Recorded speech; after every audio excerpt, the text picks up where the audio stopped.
তো এভরিওয়ান, আশা করি সকলে ভালো আছেন। আজকে একটি বিষয় নিয়ে আলোচনা করব। বাংলাদেশের নবাগত নায়ক মাক দিদার, যার আপকামিং মুভি হচ্ছে খুদা হাফেজ, সেটা ঈদ উল ফিতরে মুক্তি পাবে, সেটা নিয়ে কথা বলতে আসেনি, সেটা এখন কথা বলতে এসেছি। তার আপকামিং আরো একটি মুভি, যেটার নাম হচ্ছে ফোর্স।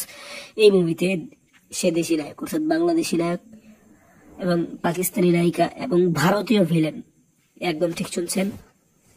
আমরা এই মাক দিদারের এই মুভিতে দেখতে পারবো যারা আহমেদ, রাহুল দেব এবং মাক দিদার। তো চলুন মূল গসিপে চলে আসি। যারা আহমেদ হয়তো পাকিস্তানের একজন মডেল এবং অভিনেত্রী। সে যেখানে কিছু ধারাবাহিকে কাজ করেছে, পাকিস্তানি ধারাবাহিকে। তো তিনি একজন মানে মুখ নন্দিত। এবং রাহুল দেব হচ্ছে বলিউডের একজন বড় ভিলেন, যাকে এর আগে মেগাস্টার শাকিব খানের দরদে পজিটিভ চরিত্রে এবং শিকারিতে নেগেটিভ চরিত্রে দেখা গিয়েছে। এবং সিআইডি, সোনি এন্টারটেনমেন্ট টেলিভিশন এর যে একটি শো রয়েছে, সিআইডি সিজন 1, 1331 অথবা 1341 ও 1331 থেকে 1341 পর্যন্ত সে সেখানে ভিলেন চরিত্রে অভিনয় করেছে, একজন ভয়াবহ ভিলেন।